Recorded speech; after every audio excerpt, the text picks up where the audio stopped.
Hi hello ನಮಸ್ತೆ ಎಲ್ಲರಿಗೂ ಸ್ವಾಗತ ಮತ್ತೊಮ್ಮೆ ನಮ್ಮ ಚಾನಲ್ಗೆ.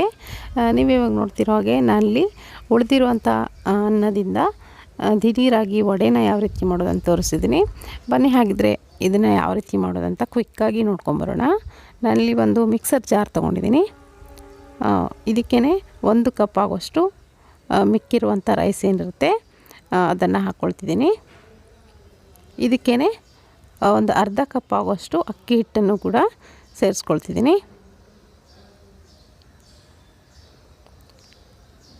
ಹಾಗೆಯೇ ಸಣ್ಣ ರವೆ ಅಂತ ಏನು ಹೇಳ್ತೀವಿ, ಸೂಜಿ ಅಂತ ಏನು ಹೇಳ್ತೀವಿ, ಸಣ್ಣ ರವೆ, ಚಿರೋಟಿ ರವೆ ಕೂಡ ಕರಿತೀವಿ, ಅದನ್ನು ಕೂಡ ಒಂದು 2 ರಿಂದ 3 ಟೇಬಲ್ ಸ್ಪೂನ್ ಹಾಕ್ಕೊಂಡಿದ್ದೀನಿ.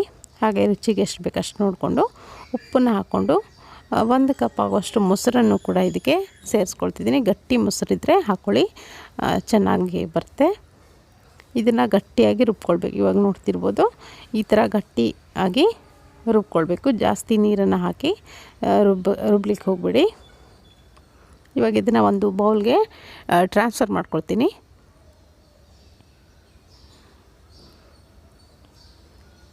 ಇದಕ್ಕೆ ಇವಾಗ ಉಳಿದಿರುವಂಥ ಪದಾರ್ಥಗಳೇನಿದೆ ಅದನ್ನು ಹಾಕ್ಕೊಳ್ತಿದ್ದೀನಿ. ಒಂದು 2 ಹಸಿಮೆಣಸಿನ್ಕಾಯಿನ ಸಣ್ಣದಾಗಿ ಕಟ್ ಮಾಡ್ಕೊಂಡು ಹಾಕ್ಕೊಂಡಿದ್ದೀನಿ.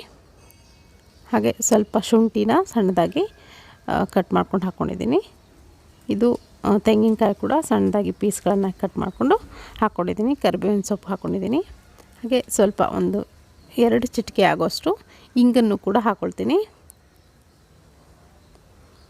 ಹಾಗೆ ರುಚಿಗೆ ಎಷ್ಟು ಬೇಕೋ ಅಷ್ಟು ನೋಡಿಕೊಂಡು ಉಪ್ಪನ್ನು ಕೂಡ ಸೇರಿಸ್ಕೊಳ್ಳಿ. ಇವಾಗ ಇದನ್ನೆಲ್ಲವನ್ನು ಹಿಟ್ಟು ಜೊತೆ ಬೇರೆಯವರೆಗೂ ಮಿಕ್ಸ್ ಮಾಡ್ಕೊಳ್ಳಿ. ನೀವು ಮೆದುವಡೆ ಯಾವ ರೀತಿ ಮಾಡ್ತೀರೋ ಅಷ್ಟು ಗಟ್ಟಿಯಾಗಿ ನಿಮಗೆ ಹಿಟ್ಟು ಇರಬೇಕಿದು. ಇವಾಗ ನೋಡ್ತಿರ್ಬೋದು ಚೆನ್ನಾಗಿ ಕಲಿಸ್ಕೊಂಡು ಇಟ್ಕೊಂಡಿದ್ದೀನಿ. ರೈಸ್ ಆಗಿರೋದ್ರಿಂದ ಸ್ವಲ್ಪ ಕೈಗೆ ಅಂಟ್ಕೊಳ್ಳುತ್ತೆ, ಅದಕ್ಕೋಸ್ಕರ ಸ್ವಲ್ಪ ನೀರನ್ನು ಕೈಗೆ ಹಚ್ಕೊಂಡು ಈ ಥರ ಚಿಕ್ಕ ಚಿಕ್ಕದಾಗಿ ವಡೆಗಳನ್ನು ನೀವು ರೆಡಿ ಮಾಡ್ಕೊಳ್ಳಿ.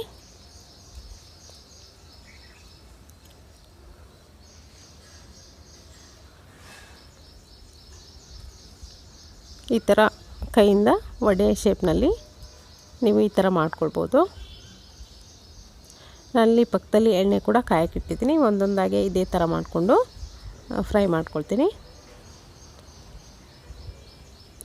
ಗ್ಯಾಸ್ನ ಊರಿನ ಮೀಡಿಯಮ್ ಲೋ ಫ್ಲೇಮ್ನಲ್ಲಿ ಇಟ್ಕೊಂಡು ಇದನ್ನು ಜಾಸ್ತಿ ಹೊತ್ತು ಫ್ರೈ ಮಾಡ್ಕೊಳ್ಬೇಕಾಗತ್ತೆ. ಅಕ್ಕಿ ಹಿಟ್ಟು ಅಥವಾ ರೈಸ್ ಹಾಕಿರೋದ್ರಿಂದ ಸ್ವಲ್ಪ ಟೈಮ್ ಹಿಡಿಯುತ್ತೆ ಫ್ರೈ ಮಾಡಲಿಕ್ಕೆ. ಹಾಕಿದ ತಕ್ಷಣ ಸ್ಪೂನನ್ನು ಹಾಕಿ ತಿರುಗಿಸ್ಲಿಕ್ಕೆ ಹೋಗ್ಬಿಡಿ.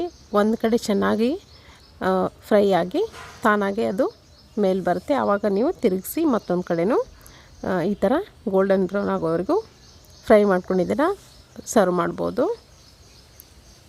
ನಾನಿವಾಗ ಇದನ್ನು ಒಂದು ಪ್ಲೇಟ್ಗೆ ಸರ್ವ್ ಮಾಡ್ಕೊಳ್ತಾ ಇದ್ದೀನಿ. ತುಂಬ ಟೇಸ್ಟಿಯಾಗಿ ಹಾಗೆ ಕ್ರಿಸ್ಪಿಯಾಗಿರುತ್ತೆ ವಡೆ. ನಿಮಗೆ ಗೊತ್ತೇ ಆಗಲ್ಲ ಇದು ಉಳಿದಿರೋಂಥ ರೈಸಿಂದ ಮಾಡಿರುವಂಥ ವಡೆ ಅಂತ. ನಾನಿಲ್ಲಿ ಕಾಯಿ ಚಟ್ನಿ ಜೊತೆ ಇದನ್ನು ಸರ್ವ್ ಮಾಡ್ಕೊಳ್ತಾ ಇದ್ದೀನಿ. ತುಂಬ ಟೇಸ್ಟಿಯಾಗಿತ್ತು ನಾನು ಮಾಡಿದ್ದಾಗ. ನೀವು ಕೂಡ ಖಂಡಿತವಾಗ್ಲೂ ಮಾಡಿ ನೋಡಿ ಅಭಿಪ್ರಾಯ ತಿಳಿಸಿ. ಇವತ್ತಿನ ಈ ರೆಸಿಪಿ ಖಂಡಿತವಾಗ್ಲೂ ಇಷ್ಟ ಆಗಿದೆ ಅಂದ್ಕೊಳ್ತೀನಿ. ಇಷ್ಟ ಆಗಿದ್ರೆ ಒಂದು ಲೈಕ್ ಒತ್ತೋದನ್ನು ಮಾತ್ರ ಮರಿಬೇಡಿ. Thank you.